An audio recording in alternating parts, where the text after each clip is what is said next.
पण लोहाराला त्या चंदनाच्या बागेची किंमतही नव्हती, तर त्याने त्याचा कोळसा करून विकला.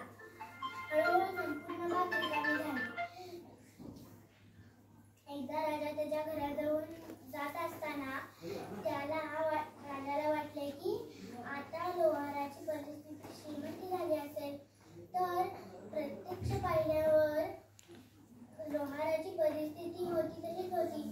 तर राजा त्याला म्हणाला, तुझ्याकडे एक चंदनाचा तुकडा आहे का? तर लोहाराने कुऱ्हाडीचा दांडा दाखवला.